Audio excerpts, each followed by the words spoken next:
Hello and welcome to Transforming Tomorrow from the Pentland Centre for Sustainability in Business. I'm Paul Turner. And I'm Professor Jan Babington. They say knowledge is power, and never more so than in sustainability. Learning about our emissions and energy use can help us run our businesses, our lives, and our households in more sustainable ways. What's your favourite thing about analytics, Jan? Helps you do things. Like what? All sorts of things. Better, faster. Well, that's coffee I'm talking about, isn't it? I must get it right. I wouldn't know. Would you like to take a guess at how many cups of coffee I'd ever had in my life? Are you not a coffee drinker? Take a guess. How many I've ever had in my life? 0. Correct. Wow. Yeah. Never got the taste for it. Never wanted to. Ah, Yeah, don't see the point. What about analytics? What about analytics? I feel the same way about analytics as I do about coffee. What's the point?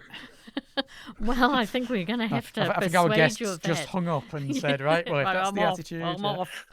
Well, we've got some distance to bring you today then. Yes, yeah. Analytics can be important, I guess. Well, if you don't know what's going on and you don't know how you might do something better, then how are you going to figure out how to be more sustainable in business? That's the thing. Who does the analytics for this podcast? You do. I do. So I do actually use analytics at some point in my life. If someone wants to know how many listeners we have, what the listenership is over a quarter, etc., where we're getting listeners from, anything like that, I'm the one who compiles them. It's one of many spreadsheets I actually have when it comes to data. I can do data and it's quite straightforward, but yeah, it's where and when it's useful, because I think there can be an over-reliance on data and analytics. You can become obsessed with it. I'm sure there's a Goldilocks zone, as there is with everything. You and your Goldilocks zones again. We had a Goldilocks zone with regulation, and now we've got a Goldilocks zone with analytics. You're just obsessed with Goldilocks, aren't you? That's the issue that we have here. I quite like porridge. You quite like porridge. You spend every episode just thinking, if only I could have some porridge now, and that brings Goldilocks into your head, and then you just spew out more Goldilocks zones. But of course, when you say porridge, what country do you think of? Switzerland. No, Scotland. So we've got a Scottish connection here as well. So we've got lots of things going on that just connect over everything. Quite data analytical, I think. Yes, because there are analytics when it comes to sustainability. There's data when it comes to sustainability. There's data when it comes to emissions. There's ways of analysing your emissions and your activities and understanding how they can be improved. Excellent. So how are we going to find out about that? Well, I think we should bring on the founder and CEO of a company called Cetera in Montreal, Canada, a company that are digital energy and emissions consultants aiming to make sustainability accessible, actionable and impactful for businesses. I think we should say hello to Dan Levinskas. Hello, Dan. Hello. Nice to be here. And first of all, I want to know, what's the connection with Scotland? Because I'm assuming you're not a porridge maker as well as a consultant around emissions. Yeah, so I attended the University of St. Andrews. It feels like yesterday. It really does. But it was almost 12 years ago now, or 12 years ago. And so I left my job in Montreal and I got on a plane and I ended up sitting next to Jan Babington 24 hours later at the Social and Environmental Accounting conference that was happening at the University of St. Andrews right before I started my master's there. It's one heck of a way to be introduced to Scotland. You arrive in the country, you fly in from Canada, hoping, for a nice, easy induction, then you end up sat next to you. Well, if you're going to come to Scotland, and if you're going to come to St Andrews at that time, the Centre for Social and Environmental Accounting Research, it was there, still is there, was a really good place to start your studies, really. If I was going to Scotland and going to St Andrews, I'd assume I'd be going to play on the old course for a game of golf or something like that. But no. Obviously, most people who were going to St Andrews 12 years ago were going there for this kind of accounting conference. You can do all of these things. It's not mutually exclusive. Can you do accounting whilst on a golf course? Yes, you can. Have you done that? Yeah, well, you count the holes. Hole number 1, number 2. No, accounting. Not, I'm going out accounting. That in very old English. Yes. Accounting, not counting. Not counting. Yeah, no. You could do. Yeah. But perhaps can we start off, Dan, to hear about what you've because you've got a background with some accounting in it as well, but also Yep. and you've explained your connection to the UK. But what have you done since graduating? Because many of our students who are listening to this are in that process of about to spread their wings and head off to other places. Sure. Yeah. I spent pretty much my entire career in sustainability in different, I'd say, different divisions, different departments, different aspects of it.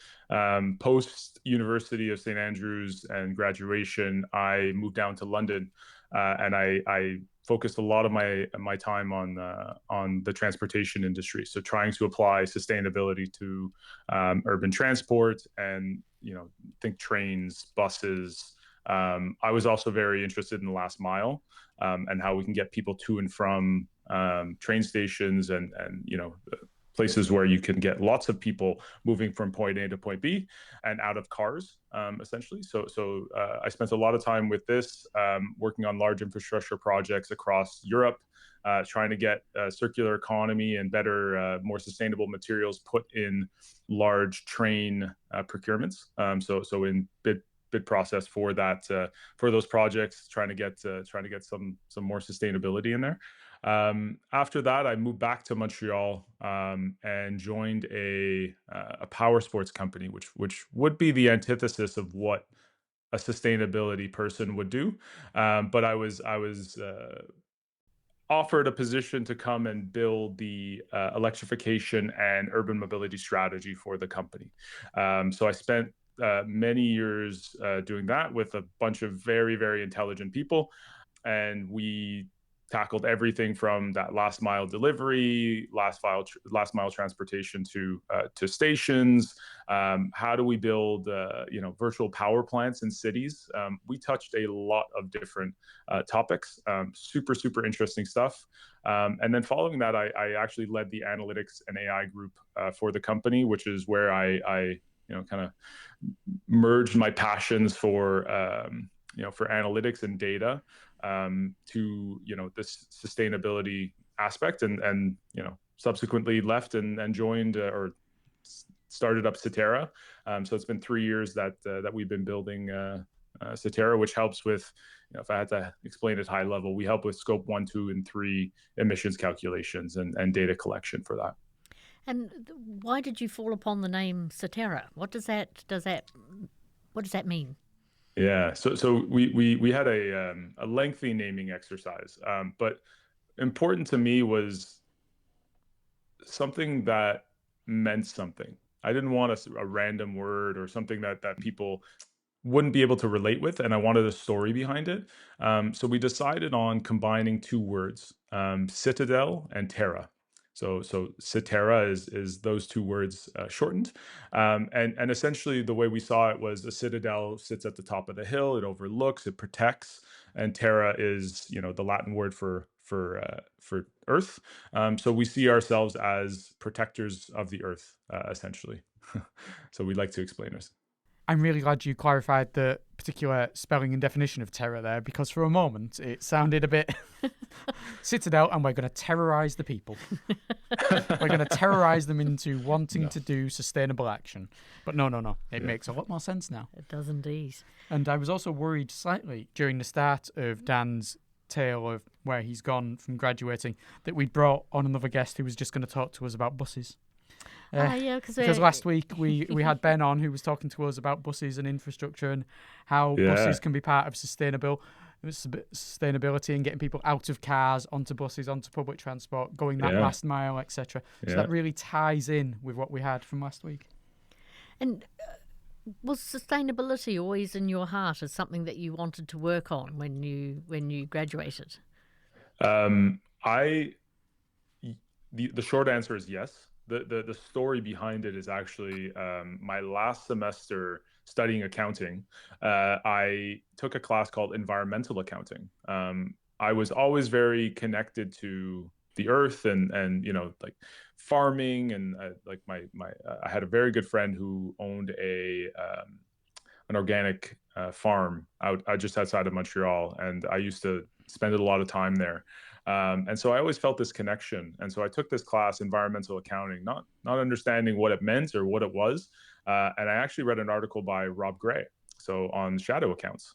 And I immediately afterwards, I went home and I started researching and understanding, okay, who's this person and what is this? And I was enthralled. Like I was obsessed with this topic, and decided that in that moment I needed to learn more. I looked up, I didn't even know where the university was when I applied, in fact. I just knew that Rob was a professor there, and there's the Center for Social and Environmental Accounting. And I applied. And that was the start of my sustainability journey. Before that, I had no idea what sustainability was or what it entailed. But that kicked off, my entire career. That's amazing, isn't it? Education, great stuff. It is, yeah.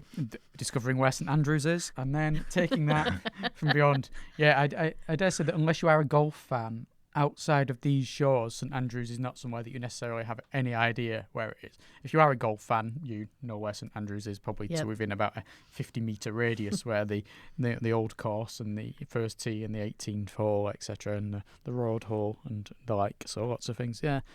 So not only then in your career, but I believe that sustainability maybe touches in lots of aspects of your life.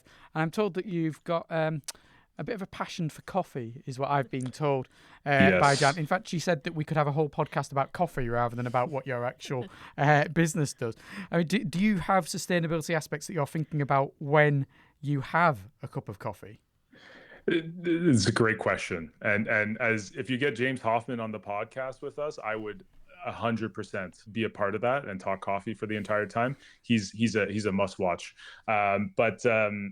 Yeah, in terms of what I think about in sustainability when sipping coffee, there's a lot of topics. I think the one that I do most often, because I do a lot of thinking, independent thinking, and it is how simple the solution is to sustainability, but how complex the implementation is.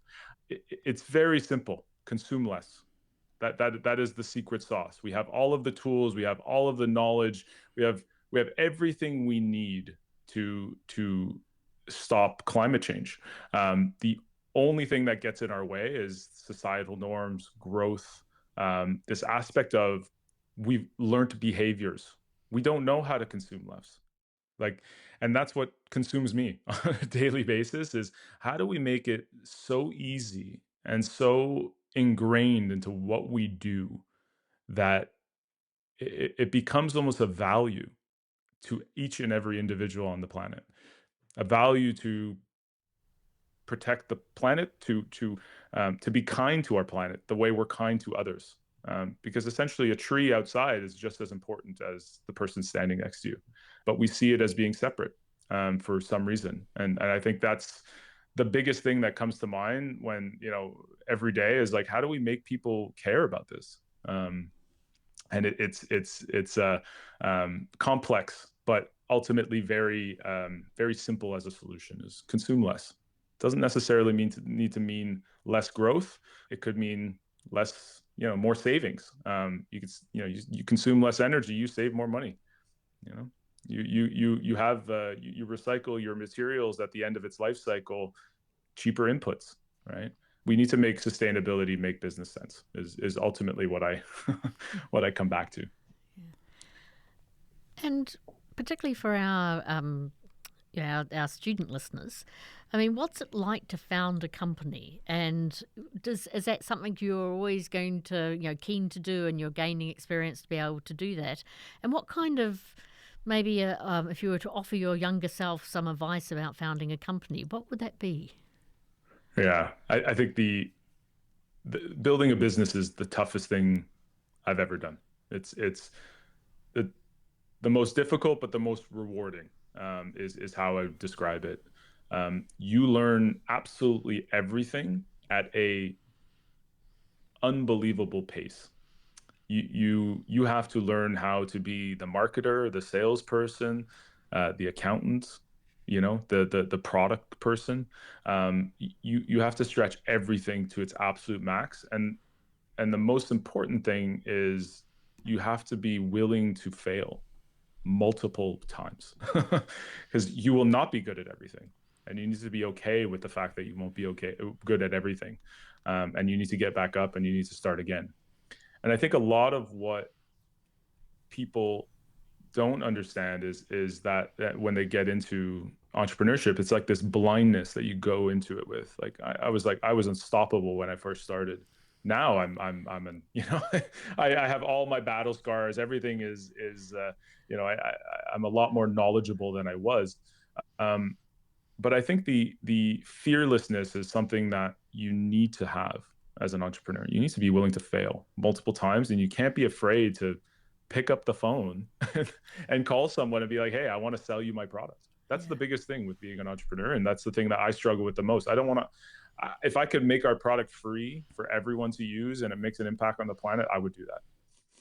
But ultimately our world runs on money. I need to pay my bills. I so so that's the biggest thing is don't be afraid. And don't be afraid to pick up the phone and call someone and ask for something, right? So you did found a company, and that is Yes. Cetera. Can you tell us then what Cetera is, what you do, what services you're providing?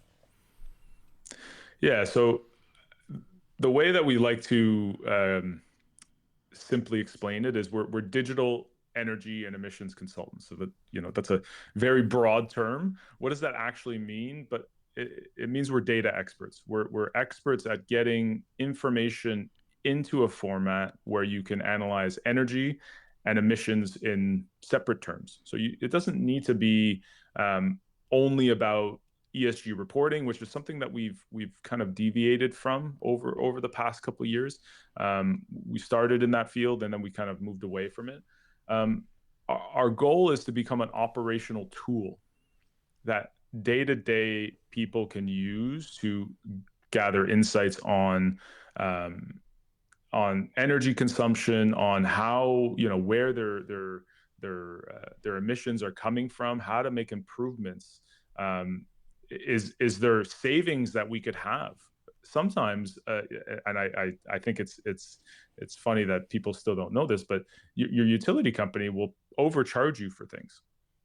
They make mistakes, and some of the times, like we can identify that and help you save money just like that, right? It's as simple as identifying when you've been overcharged and getting the money back. So there's lots of different things within that, but it's getting people excited about the base of it, the data foundation, which is mostly utility bills at this point. But we also have building monitoring systems, we have sensor data, we have all kinds of other things that we ingest. But the majority of it is I have a utility bill, and you convert that into usable data to derive insights. And is the demand for that kind of service increasing over time or changing? Because, and we might come on and do a quick definition on scope 1, scope 2, scope 3, but people are being asked to think more than just scope 1 and 2 these days. They're also thinking Yep. about scope 3. So maybe Yep. because you're the expert, we'll let you define those 3 scopes for our listeners and then talk about how the demand for data has differed over those 3 scopes over time. Yeah. So scope 1 and 2 is where most people start. It's energy produced by yourself and energy procured from external. So utility bills or on-site generation. So you have solar panels on your roof or some kind of diesel generator connected to some data center. It's considered scope 1 and 2. Scope 3 is, especially in buildings, is extremely complex. And I think a lot of people misunderstood that aspect of things. We're seeing a lot of regulations come into play in California and Canada and Europe requiring scope 3, but I think a lot of businesses are a bit scared with how that is implemented. Scope 1 and 2 is relatively simple, but the scope 3 side of things is you have to talk with tenants, you have to talk with suppliers, you have to be able to separate out where who's responsible for those, and then ask and retain information. So it's incredibly complex, and I think a lot of people are very scared about what comes next. And so we've seen a lot of um, worriedness in the market in terms of like how do we do this, because people are very concerned about compliance. Like companies in general are I don't want to be fined, I don't want to be given any kind of like slap on the wrist for not complying with something. So they take it very seriously. But I think it's confusing for people in terms of how do you collect this information and how do you make it easy for them to do so. So generally what we're seeing in the market, but it's evolving every day. And each company is very different. So it really depends, but it's a complex topic, that's for sure. And do you focus on any specific industries or any specific type of companies when you're offering your services? We do. We do. Our technology is agnostic to industry and types of companies. Data is data. At the end of the day, you can ingest most things, but we do focus on the building industry. It could be commercial, it could be multifamily residential, or industrial. Essentially, large property managers, commercial real estate owners, and the energy and sustainability consultants that they use to create their ESG reporting, and ultimately save money on a month-to-month basis. So yeah, we're very focused on that for now, where we see a significant opportunity in the market because of its complexity. So what you've described there is, what happens when I turn on the lights or, turn the heating on or whatever in a building. Is there something about data analytics that help us understand the carbon tied up in building in particular ways, or refurbishing as opposed to knocking down and starting again? Is that also part of that carbon story for the built environment? Yeah, I think there's when you look at the life cycle of a building, 10% of the total emissions comes at the beginning of life, the construction and of that building and the embodied carbon that comes with it.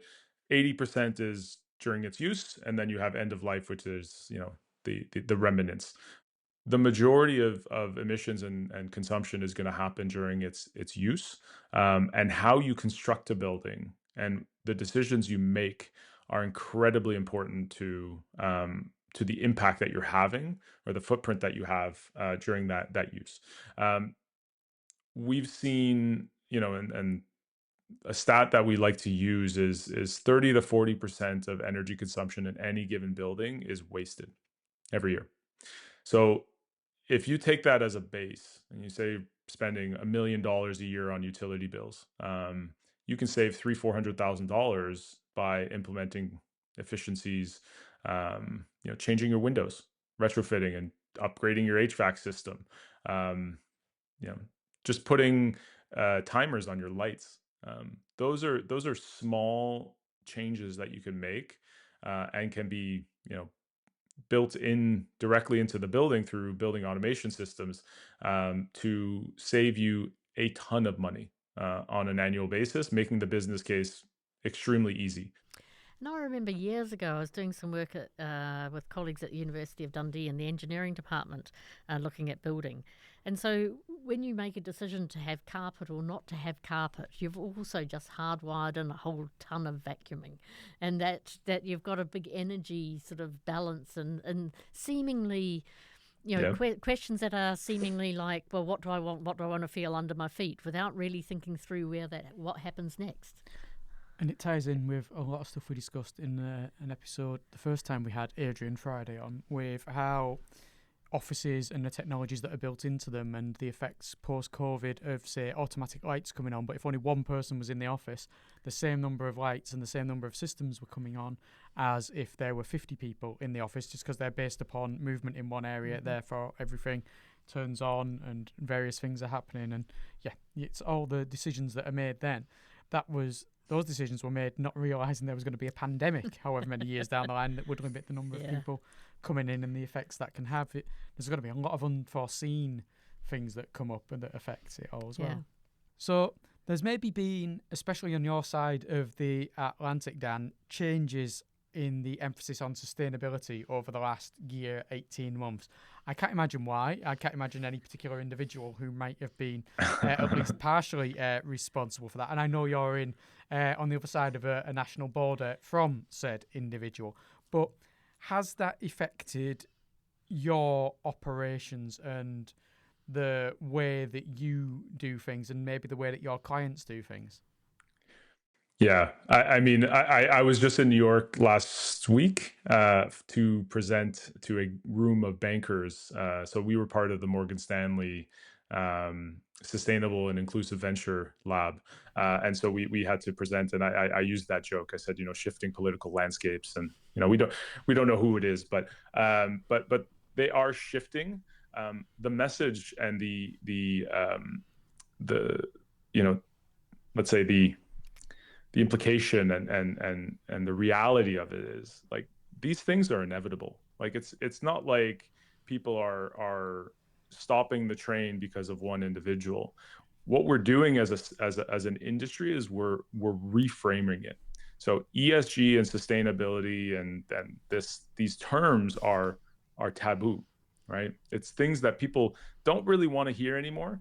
But when you talk energy efficiency and you talk, hey, this could be used as a great marketing tool for you to attract new customers and new tenants and whatever it may, whatever their business may be, that gets them excited. So, ESG and sustainability are becoming taboo subjects, but reframing it to energy efficiency and being able to save you money on your production process, being able to market that to your customers and your tenants to get the best customers, to be able to get the best investors. Investors are demanding it in the building industry. You have to have plans. A lot of our business comes from that. Asset managers are saying, I need to know on a quarterly basis how much your buildings are emitting, how much you're saving, and what's your retrofit plan, and what's your net neutral plan. So it's becoming an inevitability, and the energy transition is a $3 trillion market at this point, and the majority of that is spent in end use. So we talked about this earlier, but the usage of energy in all different types of industrial, commercial, residential buildings, and on wind, solar. Right. So those are the two largest components. Included in that 3 trillion is oil and gas. But over 75% of it is dominated by energy efficiency and renewable energy sources. To say that is going to shift next year it's impossible. The train is already moving. It's already going. We just need to reframe the way that we're seeing it. And that's where I'm seeing a lot of people in the market. What they're doing is we're all changing our websites. We're changing the marketing words, but the goal and the mission stays the same. And that's pretty reassuring because you're right, these are perennial things. And particularly when you spoke earlier about smart analytics being able to save energy costs, then that's not something that needs to be walked away from. Would have thought to be leaning into that really heavily, but particularly in tough economic times for many businesses and households as well. Are there particular types of businesses who are still advancing their sustainability ambitions then, Dan? Or is it you're still seeing it across the board, even if, like you say, maybe people are using different words here and there, people are not necessarily doing it in exactly the same way, but they are still doing it? I think even if the terminology is changing, even if marketing wise things are changing, companies are still needing to comply with local regulations. We're global, they're global brands. So we were talking with a shoe manufacturer. I won't name who it was, but they haven't made any changes. They said, well, we have California that's introducing this new law that requires scope 1, 2, and 3 emissions to be disclosed on an annual basis as part of a requirement to sell the product in that state. The EU is not backing down in terms of what it's requiring. It's the same in Canada.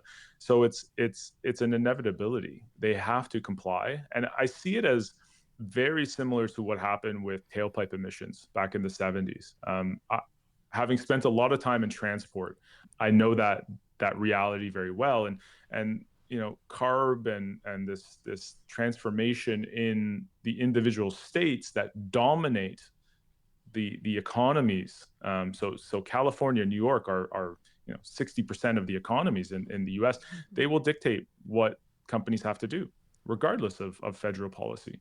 So that's what we're seeing, is that people still want to sell in these states. They're taking a very silent stance, but ultimately it's business as usual. They have to continue doing it. And I suppose we've spoken many times about governance and laws in the past as well, and particularly in a federal system, cities and states are hugely important and can drive all sorts of action. Yes, we saw not so long ago California doing a deal with the UK on green energy. That's fascinating. Yeah. That's a state doing a deal with a country, albeit the president of the country that the state was within wasn't particularly impressed that was happening. It's probably a good thing. Yes. Well, I'll leave that for people to decide. But yes, that's the fact that you've got some particular states who are pushing the agenda forward and they're able to operate with a level of autonomy is really positive. And I think it's also like the state of Texas has got a huge amount of renewable energy going into that state. So I don't think it neatly fits into two different political ideologies either. I think it's a much messier sort of situation. Speaking of messiness, the future's always messy. So what's next, Dan, for your company and for your customers and clients? Yeah, I mean, great question, and for us, we're always innovating. I think it's kind of become apparent through my trajectory. I like to innovate, and I'm a very product individual. So we want to be at the forefront. Our product is now we're making it cheaper, more accessible, easier to onboard, easier to use than any other platform on the market. And so we want to stay ahead of the game, and we want to give customers almost like a custom feel to sustainability analytics and the applications and software that dominates the market today. And ultimately we're all driven by profits and revenue, but ultimately I think my ultimate goal is to make this world a better place rather than to make billions of dollars, which is not true of some of the other competitors we have. Mm-hmm. Yeah. So I would say that by choosing Cetera, you're choosing innovation, and you're choosing a company that's genuinely looking to help you on your journey and bring a product that does that, rather than get your money. I don't know if that's a great way to put it, but enough money, enough but not too much. I like exactly. That. Oh, Goldilocks, we're back. Goldilocks. You and Goldilocks. You leave her alone. Well, Dan, thank you so much for joining us. It's been really good to talk to you about how a business such as yours operates, the benefits it can bring, and what the future looks like in that scope. Thank you so much for having me. This was a blast. Has Dan succeeded? Actually, I don't think he needed to succeed in the first place in getting you excited about data, which he said is a very important thing. Well, it's kind of like esoteric in a way, isn't it? But it's also immensely practical. So particularly if you're a busy business, or if you don't have the skills or the in-house skills to actually do these kind of analyses, to outsource them to someone who does it for lots of different building firms or whatever industry you're in, is a really smart way of really following the furthest trends, getting the best data, getting the best learning. So it's it's kind of abstract in a way, but hugely concrete in another. But I think the fact he says getting people excited is the key thing, because it's all very well and good getting these reports for companies, but the companies actually have to be bothered about them and pay attention to them. It's so easy to commission reports and then just get shoved on a shelf or a virtual shelf and never read or actioned upon. So getting these companies that are keen to be involved in the sustainability data, emissions data, scope 1, 2, 3, to understand what they're doing and to then action that and see what they can do moving forward, etc. That's really important. And there were two things that I thought we'd heard before, but which were really nice to hear again. One is initial building design or design of any system, hardwires and carbon. And so you actually have to think very carefully about the design phase. The other thing is that the asset managers are interested. So when we say asset managers, we mean people that own companies who want to know, how much are they worth? Are they worth investing in?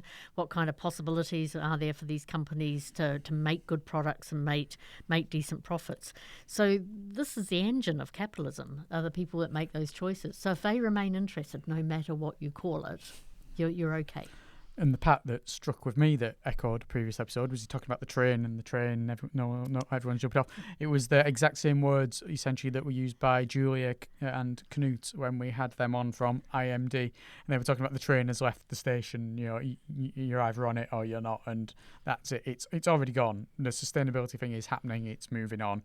Therefore, no matter what the politics and the issues that might be going on around it, that's still carrying on. It's what we've heard from a few places, and it's good to see from that practical on-the-ground sense that, yes, this is still happening. He's working with companies that are still pursuing that agenda. And this is where I think we do have to be careful not to be thrown off by, headlines and froth and, it's all going to stop. Coffee froth. Not coffee froth, frothy coffee. Yeah, so not to be thrown off by that, because I think maybe in some ways, partly because this last calendar year has been sort of quite tough to think about. It's very easy to get sucked across to thinking, oh well, it's all going to die and this isn't going to work and we're going to be this and that, rather than let's get on with it. Mm-hmm. And so that was really nice to hear, especially from someone who's operating in a North American context. Indeed, yeah, indeed, and I think it flows nicely into what we're going to be looking at next week. Oh, what have we got on for next week? Well, we're going to be talking to someone about corporate activism and corporations championing social purpose. And so that's, even if those companies that were talked about today by Dan aren't necessarily always shouting about it, they're still doing it. These are companies who are happy to come out and be vocal and say this is their cause. So we've got Lewis Nicholas from here at Lancaster University who's going to be talking to us about that, which will be very interesting. I think it's a nice flow through. Until then, thank you very much for listening. It's goodbye from me, Paul Turner. And goodbye from me, Jan Bebbington.